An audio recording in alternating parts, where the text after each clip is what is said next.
ಸ್ವಾತಂತ್ರ್ಯೋತ್ಸವದ 78ನೇ ವರ್ಷದ ಈ ಸಂದರ್ಭದಲ್ಲೇ ಸಂಗೊಳ್ಳಿ ರಾಯಣ್ಣನವರ 228ನೆಯ ಜನ್ಮದಿನದ ಈ ಸಂದರ್ಭದಲ್ಲಿ ನಾವು ಇಲ್ಲಿ ಕಾರ್ಯಕ್ರಮವನ್ನು ಆಚರಣೆ ಮಾಡ್ತಾ ಇದ್ದೀವಿ. ಬ್ರಿಟಿಷರೊಂದಿಗೆ ಹೇಗೆ ಸಂಗೊಳ್ಳಿ ರಾಯಣ್ಣನವರು ಯುದ್ಧವನ್ನು ಮಾಡಿ ಈ ಒಂದು ದೇಶದ ಸ್ವಾತಂತ್ರ್ಯೋತ್ಸವಕ್ಕೆ ಹೇಗೆಲ್ಲ ಕೆಲಸ ಮಾಡಿದ್ರು ಅನ್ನುವಂಥದ್ದು ಎಲ್ಲರಿಗೂ ಪ್ರೇರಣೆ ಆಗಿರುವಂಥದ್ದು. ಆ ಪ್ರೇರೇಪಣೆಯೊಂದಿಗೆ ಇವತ್ತು ಅವರ ಜೀವನ ಚರಿತ್ರೆಯನ್ನು ನೆನೆಸಿಕೊಂಡು ನಾವು ಕಾರ್ಯಕ್ರಮದಲ್ಲಿ ಭಾಗವಹಿಸಿದ್ದೀವಿ. ಹಾಗೆ ದೇಶದ ಸ್ವಾತಂತ್ರ್ಯೋತ್ಸವದ ಈ ಸಂದರ್ಭದಲ್ಲಿ ಈಗಲೂ ನಮ್ಮ ಪಕ್ಕದ ಜಿಲ್ಲೆಯಲ್ಲೇ ಅನೇಕ ಸಂದರ್ಭದಲ್ಲಿ ಮರ್ಯಾದಾ ಹತ್ಯೆಗಳಂಥದ್ದ ದಾರುಣ ಕೃತ್ಯಗಳನ್ನು ನಾವು ನೋಡ್ತಾ ಇದ್ದೀವಿ.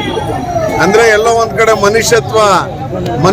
ಮನುಷ್ಯನಾಗೆ ಉಳಿದಿಲ್ಲ, ಮನುಷ್ಯತ್ವಕ್ಕೆ ಬೆಲೆ ಇಲ್ಲ ಅನ್ನುವಂಥ ರೀತಿಯಲ್ಲಿ ಆಗ್ತಾ ಇರುವಂಥದ್ದು.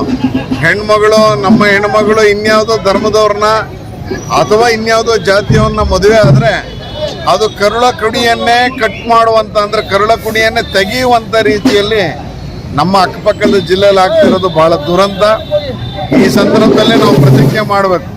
ಅಸ್ಪೃಶ್ಯತೆ ನಿವಾರಣೆಯನ್ನು ಹೋಗಲಾಡಿಸುವ ಮಟ್ಟಿಗೆ ನಾವೆಲ್ಲರೂ ಪ್ರಯತ್ನ ಮಾಡಿದಾಗ ಮಾತ್ರ ಎಲ್ಲೋ ಒಂದು ಕಡೆ ನಮ್ಮ ರಾಜ್ಯದಲ್ಲಿ ಸುಭಿಕ್ಷತೆ ಕಡೆಗೆ ಹೋಗ್ತೀವಿ. ಕೆರೆ ಕಟ್ಟೆಗಳು ತುಂಬಿದೆ. ಚಾಮುಂಡೇಶ್ವರಿ ಈ ಬಾರಿ ಕರ್ನಾಟಕ ರಾಜ್ಯದ ಮೇಲೆ ಒಳ್ಳೆಯ ಕೃಪೆಯನ್ನು ಬೀರಿದ್ದಾರೆ. ಕಟ್ಟೆ ತುಂಬಿದ್ರು ಉಳಿಸ್ಕೊಳ್ಳೋದ್ರಲ್ಲಿ ನಾವೆಲ್ಲ ಉತ್ಪನ್ನ ಆಗ್ತಾ ಇದ್ದೀವೇನೋ ಅನ್ನುವಂಥದ್ದು ಈ ಸಂದರ್ಭದಲ್ಲಿ ನಾಡಿನ ಜನತೆಗೆ ಸಂಗೊಳ್ಳಿ ರಾಯಣ್ಣನವರ ಮತ್ತೆ ಸ್ವಾತಂತ್ರ್ಯೋತ್ಸವದ ಶುಭಾಶಯವನ್ನು ಈ ಸಂದರ್ಭದಲ್ಲಿ. ಸಂಗೊಳ್ಳಿ ರಾಯಣ್ಣವರ ಜನ್ಮ ವಾರ್ಷಿಕೋತ್ಸವ ಸಂದರ್ಭದಲ್ಲಿ ನಿಮ್ಮೆಲ್ಲರಿಗೂ ನಮ್ಮ ಶುಭಾಶಯಗಳನ್ನು ಸಲ್ಲಿಸುತ್ತೇನೆ. ಸ್ವಾತಂತ್ರ್ಯ ದಿನಾಚರಣೆ ಸಂದರ್ಭದಲ್ಲಿ ಹೃತ್ಪೂರ್ವಕವಾದ ಶುಭಾಶಯಗಳು ಎಲ್ಲರಿಗೂ. ಈ ಸಂಗೊಳ್ಳಿ ರಾಯಣ್ಣವರ ತ್ಯಾಗದೊಂದಿಗೆ ನಾವು ಇವತ್ತು ಒಂದು ಆಚರಣೆ ಮಾಡಲು ಸಾಧ್ಯ ಆಗಿದೆ. ಅವರ ಕಾಲದಲ್ಲಿ ಅದೇನು ತ್ಯಾಗ ಮಾಡಿ ನಮ್ಮ ದೇಶಕ್ಕೋಸ್ಕರ, ನಮ್ಮ ನಾಡಿಗೋಸ್ಕರ, ರಾಜ್ಯಕ್ಕೋಸ್ಕರ, ಪೂರ್ವ ರಾಜ್ಯವನ್ನು ಉಳಿಸಲಿಕ್ಕೆ, ಈ ಭಾರತವನ್ನು ಉಳಿಸಲಿಕ್ಕೆ ಅವರು ಬ್ರಿಟಿಷರ ಜೊತೆ ಹೋರಾಟ ಮಾಡಿ ಯುದ್ಧವನ್ನು ಮಾಡಿ ಒಂದು ತ್ಯಾಗವನ್ನು ಮಾಡಿರೋದು ನಮ್ಮೆಲ್ಲರಿಗೂ ಗೊತ್ತಿರೋ ವಿಷಯ. ನಮ್ಮ ಭಾರತದ ಸ್ವಾತಂತ್ರ್ಯ ದಿನಾಚರಣೆಯನ್ನು ಪ್ರತಿಯೊಬ್ಬರು ಸ್ವಾತಂತ್ರ್ಯ ಹೋರಾಟಗಾರರನ್ನು ಸ್ಮರಣೆ ಮಾಡಬೇಕಾಗಿದೆ. ಮುಖ್ಯವಾಗಿ ನಮ್ಮ ಸಂಗೊಳ್ಳಿ ರಾಯಣ್ಣನವರ ಒಂದು ಕೊಡುಗೆಯನ್ನು ಕೂಡ ಈ ದಿನವನ್ನು ನಾವು ಸ್ಮರಣೆ ಮಾಡಬೇಕಾಗಿದೆ. ಅವ್ರಿಗೂ ಒಂದು ಮರ್ಯಾದೆಯನ್ನು ಕೊಟ್ಟು ನಮ್ಮ ಪ್ರತಿಪಾದನೆ ಮೂಲಕ ಕೊಟ್ಟಿದ್ದೀವಿ. ಈ ಒಂದು ಮೆರವಣಿಗೆ ಮೂಲಕ ಕೂಡ ಪ್ರತಿ ವರ್ಷ ಮರ್ಯಾದೆಯನ್ನು ಕೊಟ್ಟು ಇದನ್ನು ಸ್ಮರಣೆ ಮಾಡ್ತಾ ಇರೋದು ನಿಜವಾಗ್ಲೂ ಶ್ಲಾಘನೀಯ. ನಿಮ್ಮೆಲ್ಲರಿಗೂ ನನ್ನ ಅಭಿನಂದನೆಗಳು. ಇಂಥ ಒಂದು ಒಳ್ಳೆಯ ಕಾರ್ಯಕ್ರಮದೊಂದಿಗೆ ನಮ್ಮ ದೇಶಕ್ಕೆ, ನಮ್ಮ ರಾಜ್ಯಕ್ಕೆ ನೀವು ಕೊಡ್ತಾ ಇರುವಂಥದ್ದು ಕೆಲಸ ಭಾಳ ಶ್ಲಾಘನೀಯದು.